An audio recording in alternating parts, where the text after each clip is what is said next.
Hello friends, आपका स्वागत है मेरे चैनल भक्ति की शक्ति में। आज मैं आपके लिए महावीर स्वामी की कथा लेकर आई हूँ। अगर आपको मेरी ये वीडियो अच्छी लगे तो कमेंट बॉक्स में महावीर जी की जय अवश्य लिखें।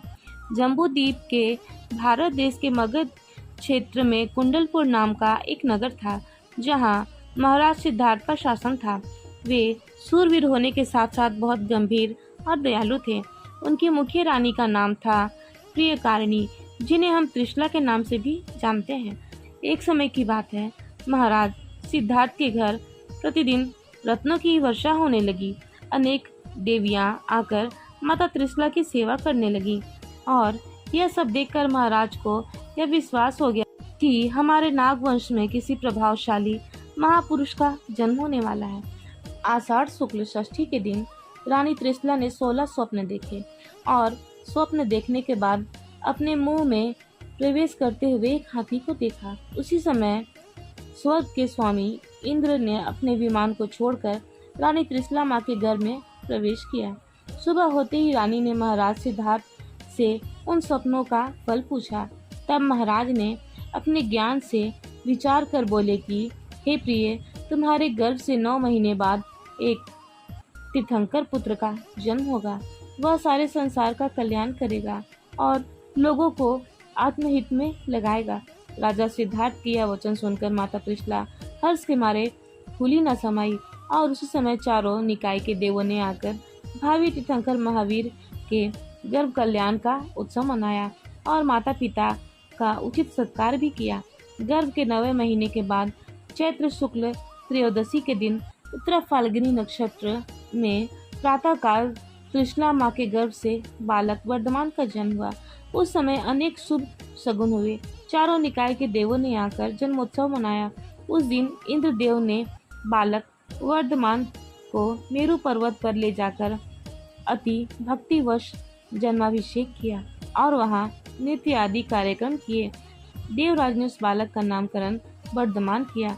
एक बार संजय और विजय नाम के 2 मुनिराजों को किसी तत्व संबंधी कोई शंका उत्पन्न हुई, परंतु मार्ग से गमन करते समय उनकी नजर बालक वर्धमान पर पड़ी और उनके दर्शन मात्र से ही उनके संदेह दूर हो गए।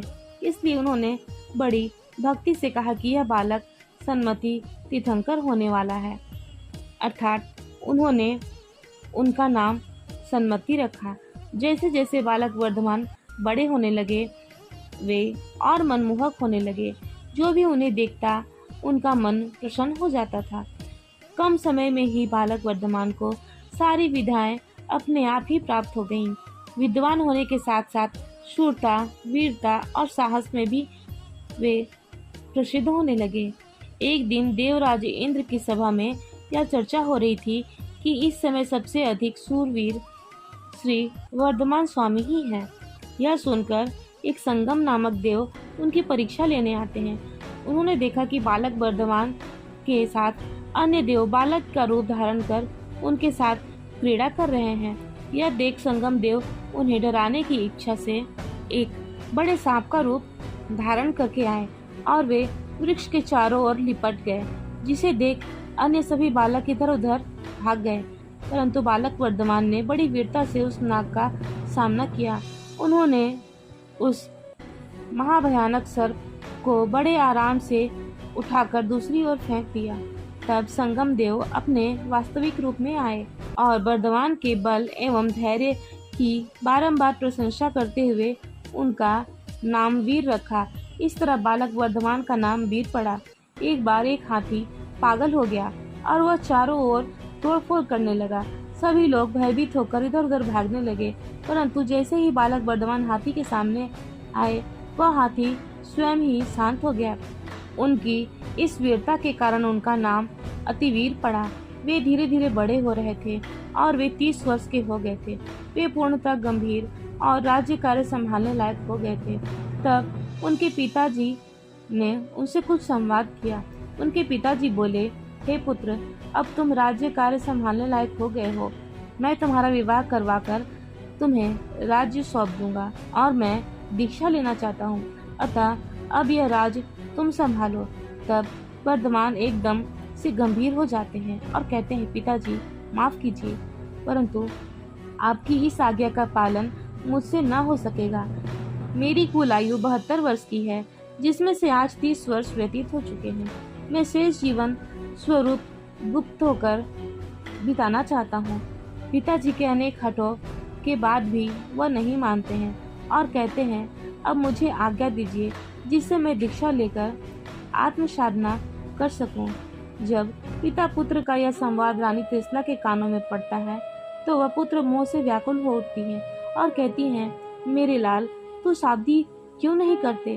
तब वर्धमान अपनी माता को धैर्य बंधाते हुए कहते हैं, माता, मैंने कितनी बार ही शादियां की हैं, फिर भी मुझे शांति नहीं मिली है। तब माता बोली, बेटा, तेरी बात सच्ची है, परंतु अभी तेरी युवा अवस्था है, इसलिए विवाह करके गृहस्थ आश्रम चलाओ। जब समय आएगा तब संसार छोड़कर धर्म तीर्थ चलाना।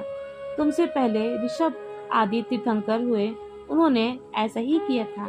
तब वर्धमान कहते हैं, जगत के सहारे नेमिनाथ सच्चे हैं साथी मेरे।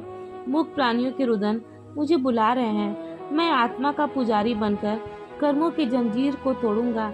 मुझे राजपाट कुछ नहीं सुहाता है। तब माता पिता अपने पुत्र की हठता को जानते हुए कुछ नहीं बोल पाते हैं और अपने हृदय पर पत्थर रखकर उन्हें दीक्षा की आज्ञा दे देते हैं। फिर वे संसार की परिस्थितियों को अच्छी तरह से विचार कर दीक्षा लेने का दृढ़ निश्चय करते हैं और माता पिता से आज्ञा लेकर वन की ओर चल देते हैं। उनके दीक्षा कल्याण मनाने के समय देव भी जय घोष करते हुए वहां पधारते हैं और वहां हस्त नक्षत्र में कुमार वर्धमान समस्त वस्त्र आभूषण का त्याग कर पंचमुष्टि से अपने केशों को उखाड़कर आत्म ध्यान में लीन हो जाते हैं। इस तरह 12 वर्ष मुनि अवस्था में व्यतीत कर बैसाख शुक्ल दशमी के दिन ध्यान के प्रताप से उन्हें ज्ञान की प्राप्ति होती है। अगर आपको मेरी ये वीडियो अच्छी लगी हो तो मेरे वीडियो को लाइक करें और ज़्यादा से ज़्यादा शेयर करें और चैनल को सब्सक्राइब करना न भूलें। वीडियो में अंत तक बने रहने के लिए आपका धन्यवाद।